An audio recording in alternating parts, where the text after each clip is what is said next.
Šīs ir biežākās kļūdas, kuru dēļ Amazon konti tiek nobloķēti, pat pirms tie sāk tirgoties. Es tev pastāstīšu, kā no tām izvairīties. Nākošā rubrika būtu, kā nevajag darīt. Kādas ir tādas biežākās kļūdas, ko es redzu, ko cilvēki pieļauj, tad, kad viņi atver kontu vai arī cenšas atvērt kontu, jā.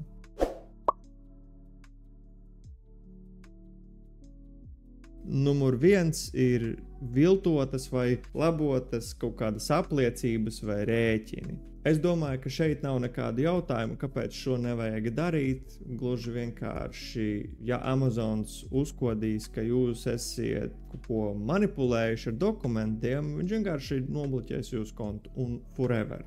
Jūs vairs nevarēsiet vispār tikt Amazonā atpakaļ. Nevis atpakaļ, bet jūs pat nebūsiet sākuši un jūs nekad nevarēsiet nemaz sākt. Šo ļoti uzmanīgi. Un klasiskais piemērs ir ar kaut kādiem rēķiniem. Es zinu, it sucks, ka jums Amazons prasa tavu dzīvesvietas rēķinu, un tev viņu iedod tikai latviešu valodā. Jā. Tu vari dabūt tikai latviski, jā, un tu varētu tā kā pats ņemt un iztulkot, bet tā nedarām. Tā tiešām nedarām. Jūs Amazons uzkodīs šito un jūs nobloķēs forever. Tā kā nekādas manipulācijas, neko nedaram. Kādi dokumenti jums ir, tādus jūs arī, tādi jums arī ir. Jā. Jūsu pases, jūsu ID sniedzam tādi, kādi viņi ir, neko nemainam, neko nemēģinam arī vēl vairāk, nemēģinam kaut kādā pēcapstrādē vispār kaut ko darīt. Vispār, pilnīgi izslēgt. Nākošais, kā nevajag darīt un kas bieži rezultējās ar to, ka kontu vienkārši neakceptē, respektīvi jūs verifikāciju neizejat, ir dokumentu nesakritība ar to, ko jūs norādījāt tajā informācijā, ko jūs norādījāt, kad jūs veidojāt kontu. Un šeit tāds klasisks piemērs ir, kad jūs norādiet savu dzīvesvietas adresi. Jūsu dzīvesvieta varbūt ir bišķi savādāka nekā tā, kas bija varbūt, piemēram, pirms mēneša, vai to, ko jūs esat norādījuši savam kaut kādam, es nezinu, telefona rēķinam, piemēram. Jā. Šis varbūt nerezultēsies ar kaut kādu mūža banu, bet vienkārši jūs Amazons nepieņems jūsu dokumentus, jo viņi nesakritīs ar to, ko jūs esat norādījuši. Ja jums rodās situācija, ka jūs saprotat, ka jūs nevarat dabūt rēķinu, kurš iekļauj to informāciju, ko jūs norādījāt Amazonam, tad vienkārši izlabojam to, ko jūs norādījāt Amazonam. To informāciju jūs varat mainīt praktiski jebkurā laikā. Tā, kad jūs izmainiet to informāciju, tad iesniedzam to rēķinu vēlreiz, bet, protams, angļu valodā. Un tad tāds maziņš ieteikums no manis ir, kad sniedz Amazonam informāciju, jebko par sevi vai par uzņēmumu, vienmēr paturi galvā to domu, ka Amazons pārbaudīs jebko, ko tu viņam iedod. Tātad, ja tu viņam iedod savu adresi, viņš gribēs pārbaudīt tavu adresi. Ja tu viņam iesniedz datus, ka tev ir vēl viens cilvēks, kurš tev darbojās, tas primary contact, jā. Viņš gribēs visu informāciju par to primary contact. Tā kā to paturam vienmēr prātā. Trešais ļoti biežs iemesls, un šis īstenībā agrāk nebija tik izplatīts iemesls. Tad tiek iesniegt vienkārši nepareizi dokumenti. Un šeit es domāju tādu piemēru, kā piemēram, es pats agrāk, tad, kad vēru vaļā Amazonā kontu, es varēju iesniegt Amazonam, vai arī, kad bija kaut kādas verifikācijas jāiet. Es varēju, tad, kad Amazons prasīja dokumentu, kas pierāda to, ka uzņēmums eksistē, es varēju aiziet uz uzņēmuma reģistra mājaslapu un vienkārši uztaisīt izvilkumu. Tur tāda printera podziņa, un nospied to print, un tad viņš to izvelk visu to informāciju par tavu uzņēmumu. To iesniedzi, un tas derēja iepriekš. Tagad vairs jau kādus 2 gadus šis vairs nestrādā. Amazons pieprasa jau reāli, ka uzņēmuma reģistrs pats ir atsūtījis dokumentu, kurš ir parakstīts un vēl zīmogs uzlikts virsū. Tikai tādu dokumentu viņš vairs pieņem. Protams, notariāli tulkots. 4. kā nedarīt un kas rezultējas ar kaut kādu verifikācijas neiziešanu, ir sliktas kvalitātes dokumenti. Tātad, ja iepriekšējais bija nepareizi dokumenti, tad tagad ir vienkārši kvalitāte. Tas arī nerezultēsies ar kaut kādu mūža banu, vienkārši neizies verifikāciju. Un šeit tiek domāts, dokumenti, kas ir nesalazāmi. Piemēram, jūs fočējat savu pasi, ja? Pasa ir glancēta. Ja jūs lieciet flashlightu bieži vien uztaisa kaut kādu pleķīti baltu, kur kaut kas ir nesalasāms. Un dēļ tā viena pleķīša Amazons nesalasīs pilnībā dokumentu, viņš viņu nepieņems. Vai arī otrādi, jūs esat nofočējuši viņu ļoti neizgaismotā telpā, un tipiski kamera, kad ir neizgaismoti apstākļi, viņai ir veidojis slikts kvalitātes bildi, un līdz ar to arī teksts nav salasāms. Vai arī trešais, ko es jau minēju, ir, kad jūs nofotografējat nepilnīgu dokumentu, kad kāda maliņa nav bildē ietilpusi, vai arī jūs esat nokropojuši viņu nost. Tad arī viņi nepieņem. No manas puses tad ieteikums būtu, kā labāk darīt, ir, ja vajag fotografēt, piemēram, pasi vai ID karti, jau atrodam labi izgaismotu vietu, galdu, neitrālu to backgroundu, ja šīs galds vienalga, jebkāds uzliekam virsū, bišķiņi tā kā, ja tā ir pase, atveram vaļā un pieturam ar pirkstiem tā, lai, nenosaktu neko, jā. Tu vari viņu turēt vaļā, bet, tā kā nenosedz nekādu to informāciju, jā. Bez jebkāda flashlighta nocentrējam telefonu, pagaidam, kamēr fokus, pārbaudam telefonā, vai tur viss ir redzams, vai viss dokuments ir ietilpis, vai visu var salasīt, un tikai tad spiežam fotografēt. Un tad, kad esam nofotografējuši, tad, protams, pārbaudām, vai šī bilde ir kvalitatīva. 5.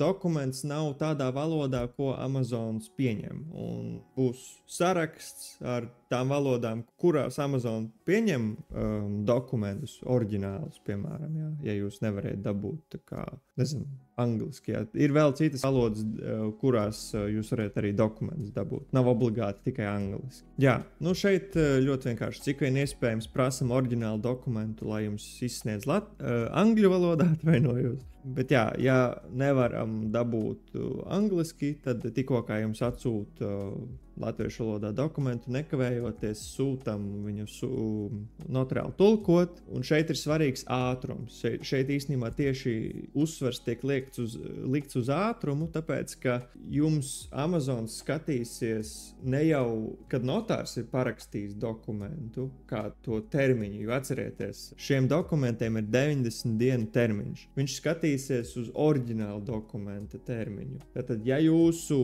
rēķins ir izsniegts, piemēram, 1. februārī, un jūs esat tralinājuši, un iesniedzat notāram tulkot, piemēram, maija sākumā, piemēram, 1. maijā jums notārs viņu iztulko, un tad jūs pievienojat Amazonam to dokumentu, piemēram, 6. jūnijā. Teorētiski notārs iztulkoja viņu tajā laika robežā, bet jūs dokumentu tāpatās nepieņems, jo oriģināli dokuments ir jau virs 90 dienām. Tāpēc šo ņemam arī vērā. 6. Šis ir a big one. Nepareiza reģiona izvēle. Bieži cilvēki izveido Amazon kontu, domājot, ka kaut kad jau taču viņi iekros visu pasauli, vai ne? Es pats esmu tur bijis, es pats zinu to sajūtu, kāpēc neiet visur, bet ļoti labs pamatojums, kāpēc uzreiz neiet visur. Visur, ja jums ir kapacitāte un ambīcijas, droši ejam, bet ne uzreiz pamazītēm, mans ieteikums. Tāpēc, ka Amazonam ir tāda lieta kā saistītie konti. Saistītie konti ir ne tikai, kad ir 2 dažādi Amazon pārdevēja konti, piemēram, Pēteris un Anniņa, bet saistītie konti arī ir, piemēram, Amerikas tirgus un Eiropas tirgus. Ja jūs sasaistīs šos 2 tirgus, piemēram, izpildās viena nepārāk laba lieta priekš jums. Tam nav nekādu baigo upsides, kā vien tikai manā skatījumā downsides. No Amazon puses tas ir upside, jo viņiem tā kā samazinās risks. Bet jūsu gadījumā jums var visu biznesu tas izbeigt Amazonām konkrēti. Ja jums nobloķēs, vai ja jums kaut kas notiks ar Amerikas kontu un jums nobloķē to Amerikas kontu, tad jums automātiski arī nobloķēsies Eiropas konts. Pat ja viņi ir abi realistiski nesaistīti, jums notiek tirgošanās Amerikā, ja tur vispār kāda saistība ir Eiropa, Amazons nobloķēs abus 2. Labāk sākumā ieejam, piemēram, tikai Eiropā, atveram, patirgojamies, uzaudzējam musīšus, ja, un tad tālāk skatāmies par kaut kādām Amerikām vai Austrālijām un vēl visu kaut ko.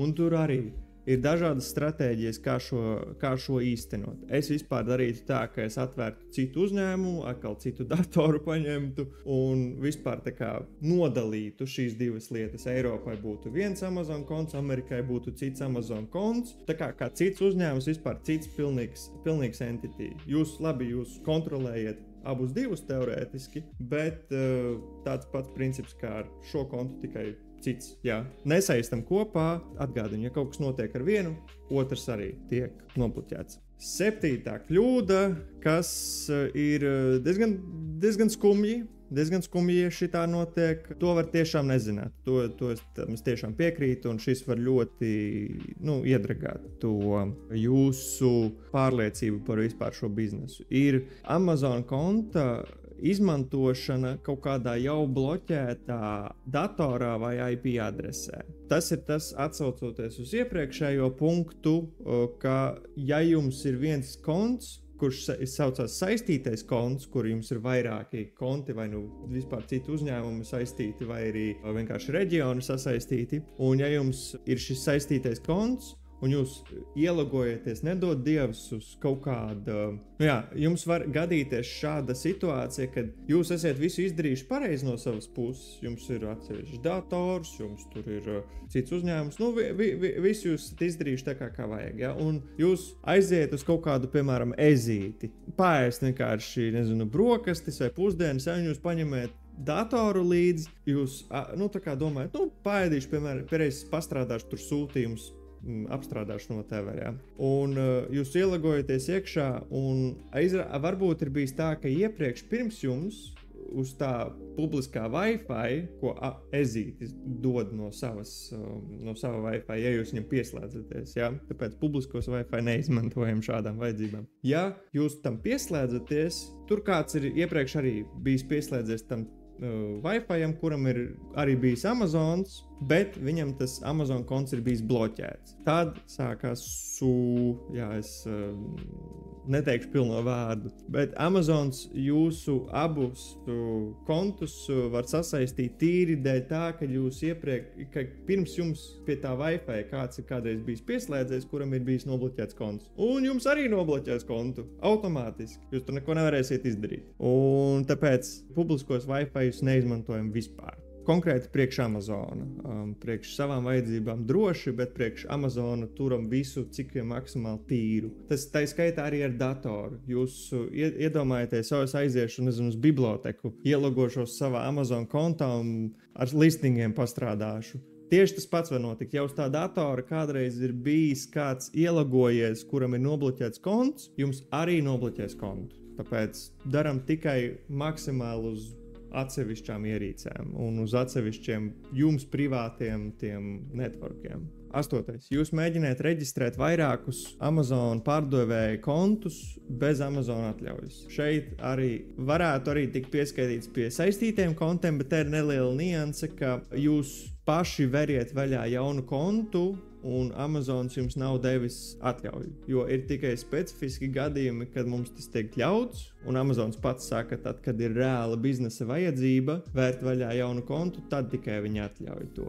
Bet tā Amazon filozofija ir tikai vienam uzņēmumam viens Amazon konts, un viss. Vienam uzņēmumam netiek vērti vairāki Amazon konti vaļā, ja tam nav reāls pamatojums. Un tas reālais pamatojums ir, es pat tajā nemaz neiešu iekšā šobrīd, tāpēc, ka vienkārši tā nav laba ideja jau saknē, jo, priekš kam veidot saistītu kontu. Tāpēc vienkārši tāda, kāda ir Amazonam filozofija, tāda paša filozofija arī jūs paturēt. Viens uzņēmums, viens Amazon konts un viss. Un 9. kļūda būtu nepareiza nodokļu, jeb šo PVN informācija. Vai jūs norādiet PVN, kas nav jūsējais, jo jūs negribiet maksāt PVN par jūsu reklāmām. Es jūs saprotu, bet tas ir illegal.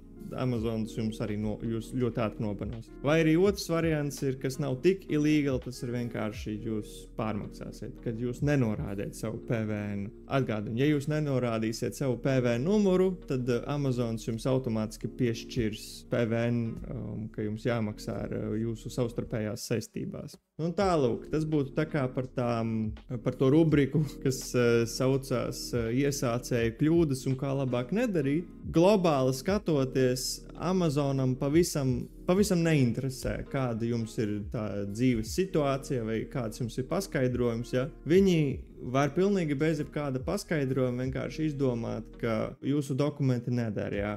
Un tad ej un saproti, kurš dokuments nav pareizs. Tāpēc ir svarīgi jau no sākta gala dabūt visus dokumentus pareizi, lai jums nav jālauza galva par šito. Vēl viena nianse – nesūtam nepareizus dokumentus atkārtoti. Jo biežāk jūs iesniegsiet nederīgus dokumentus, vienā brīdī Amazons jums vispār vairs neatbildēs, vienkārši jūs turpināsiet sniegt dokumentus, un viņš pat jums nedos rakstisku atbildi, ka jūsu dokumenti neder. Viņš vienkārši not approved, viss, jā. Un ja jūs vēl tāpat turpināsiet sniegt Amazonam nederīgus dokumentus, viņi vispār aizvērs to portālu jums ciet, jo ir atsevišķi tāds lodziņš, ja, kur jūs varētu ielikt dokumentus, augšuplādēt dokumentus viņiem. To viņi vispār aiztaisīs ciet, un jūs vispār nevarēsiet tādā veidā vairs ar viņiem sazināties un atgūt jūsu kontu vai arī verificēt, viņi iziet, jā. Jau no sākta galā dabūjam visu, cik vien iespējams pareizi. Nevis cik vien iespējams, bet vienkārši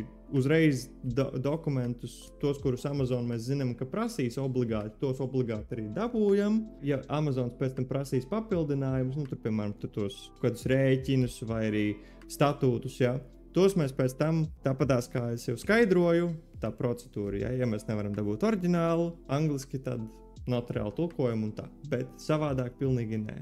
Nepareizus dokumentus nesniedzam.